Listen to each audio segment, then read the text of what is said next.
Dagon by H.P. Lovecraft. I am writing this under an appreciable mental strain, since by tonight I shall be no more. Penniless, and at the end of my supply of the drug which alone makes life endurable, I can bear the torture no longer, and shall cast myself from this garret window into the squalid street below. Do not think from my slavery to morphine that I am a weakling or a degenerate. When you have read these hastily scrawled pages, you may guess, though never fully realize, why it is that I must have forgetfulness or death. It was in one of the most open and least frequented parts of the broad Pacific that the packet of which I was supercargo fell a victim to the German sea raider. The Great War was then at its very beginning, and the ocean forces of the Hun had not completely sunk to their later degradation, so that our vessel was made a legitimate prize, whilst we, her crew, were treated with all the fairness and consideration due us as naval prisoners. So liberal, indeed, was the discipline of our captors, that 5 days after we were taken I managed to escape alone in a small boat, with water and provisions for a good length of time. When I finally found myself adrift and free, I had but little idea of my surroundings. Never a competent navigator, I could only guess vaguely by the sun and stars that I was somewhat south of the equator. Of the longitude I knew nothing, and no island or coastline was in sight. The weather kept fair, and for uncounted days I drifted aimlessly beneath the scorching sun, waiting either for some passing ship or to be cast on the shores of some habitable land. But neither ship nor land appeared, and I began to despair in my solitude upon the heaving vastnesses of unbroken blue. The change happened while I slept. Its details I shall never know, for my slumber, though troubled and dream-infested, was continuous. When at last I awaked, it was to discover myself half sucked into a slimy expanse of hellish black mire, which extended about me in monotonous undulations as far as I could see, and in which my boat lay grounded some distance away. Though one might well imagine that my first sensation would be of wonder at so prodigious and unexpected a transformation of scenery, I was in reality more horrified than astonished. For there was in the air and in the rotting soil a sinister quality which chilled me to the very core. The region was putrid with the carcasses of decaying fish, and of other less describable things which I saw protruding from the nasty mud of the unending plain.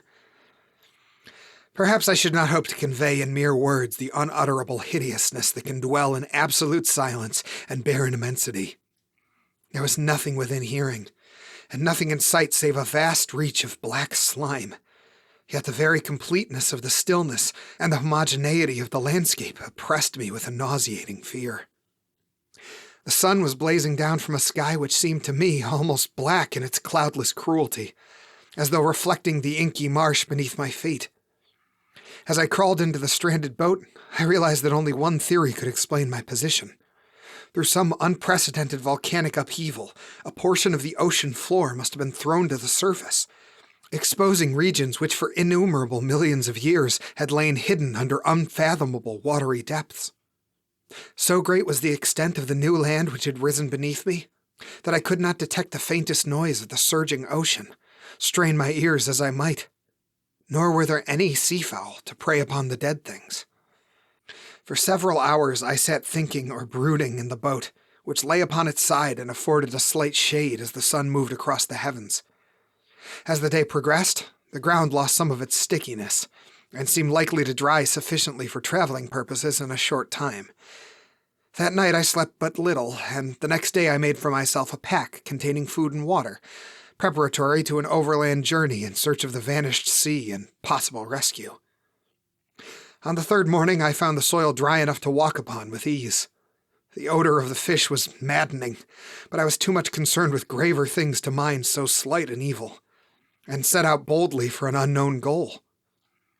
All day I forged steadily westward, guided by a faraway hummock which rose higher than any other elevation on the rolling desert. That night I encamped, and on the following day still traveled towards the hummock, though that object seemed scarcely nearer than when I had first espied it. By the fourth evening I attained the base of the mound, which turned out to be much higher than it had appeared from a distance, an intervening valley setting it out in sharper relief from the general surface. Too weary to ascend, I slept in the shadow of the hill. I know not why my dreams were so wild that night, but ere the waning and fantastical gibbous moon had risen far above the eastern plain, I was awake in cold perspiration, determined to sleep no more. Such visions as I had experienced were too much for me to endure again, and in the glow of the moon I saw how unwise I had been to travel by day. Without the glare of the parching sun, my journey would have cost me less energy indeed. Now I felt quite able to perform the ascent, which had deterred me at sunset. Picking up my pack, I started for the crest of the eminence. I have said that the unbroken monotony of the rolling plain was a source of vague horror to me, but I think my horror was greater when I gained the summit of the mound and looked down at the other side into an innumerable pit or canyon, whose black recesses the moon had not soared yet high enough to illumine. I felt myself on the edge of the world, peering over the rim into a fathomless chaos of eternal night. Through my terror ran curious reminiscences of Paradise Lost and of Satan's hideous climb through the unfashioned realms of darkness. As the moon climbed higher in the sky, I began to see that the slopes of the valley were not quite so perpendicular as I had imagined. Ledges and outcroppings of rock afforded fairly easy footholds for a descent, while after a drop of a few hundred feet, the declivity became very gradual. Urged on by an impulse which I cannot definitely analyze, I scrambled with difficulty down the rocks and stood on the gentler slope beneath, gazing into the Stygian deeps where no light had yet penetrated. All at once my attention was captured by a vast and singular object on the opposite slope, which rose steeply about 100 yards ahead of me, an object that gleamed whitely in the newly bestowed rays of the ascending moon. That it was merely a gigantic piece of stone, I soon assured myself, but I was conscious of a distinct impression that its contour and position were not altogether the work of nature. A closer scrutiny filled me with sensations I cannot express, for despite its enormous magnitude, and its position in an abyss which had yawned at the bottom of the sea since the world was young, I perceived beyond a doubt that the strange object was a well-shaped monolith, whose massive bulk had known the workmanship, and perhaps the worship, of living and thinking creatures. Dazed and frightened, yet not without a certain thrill of a scientist or archaeologist's delight, I examined my surroundings more closely. The moon, now near the zenith, shone weirdly and vividly above the towering steeps that hemmed in the chasm, and revealed the fact that a far-flung body of water flowed at the bottom, winding out of sight in both directions, and almost lapping at my feet as I stood on the slope. Across the chasm, the wavelets washed the base of the Cyclopean monolith, on whose surface I could now trace both inscriptions and crude scriptures.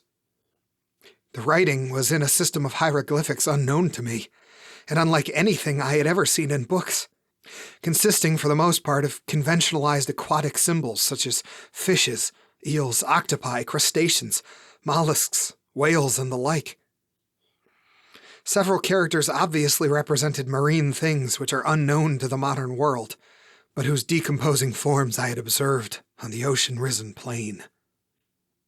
It was the pictorial carving, however, that did most to hold me spellbound. Plainly visible across the intervening water on account of their enormous size were an array of bas-reliefs whose subjects would have excited the envy of a Doré. I think these things were supposed to depict men, at least a certain sort of men, though the creatures were shewn displaying like fishes in the water of some marine grotto, or paying homage at some monolithic shrine which appeared to be under the waves as well. Of their faces and forms I dare not speak in detail, for the mere remembrance makes me grow faint. Grotesque beyond the imagination of a Poe or a Bulwer, they were damnably human in general outline despite webbed hands and feet, shockingly wide and flabby lips, glassy, bulging eyes, and other features less pleasant to recall. Curiously enough, they seemed to have been chiseled badly out of proportion with the scenic background, for one of the creatures was shewn in the act of killing a whale, represented as but a little larger than himself.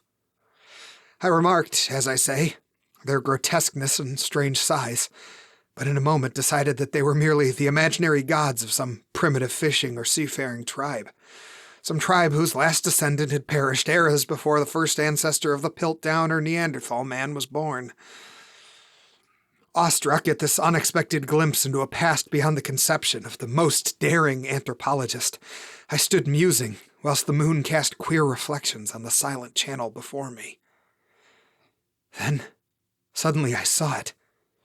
With only a slight churning to mark its rise to the surface, the thing slid into view above the dark waters. Vast, Polyphemus-like and loathsome, it darted like a stupendous monster of nightmares to the monolith, about which it flung its gigantic scaly arms, the while it bowed its hideous head and gave vent to certain measured sounds. I think I went mad then.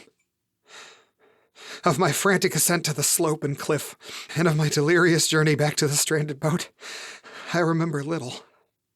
I believe I sang a great deal, and laughed oddly when I was unable to sing. I have indistinct recollections of a great storm some time after I reached the boat.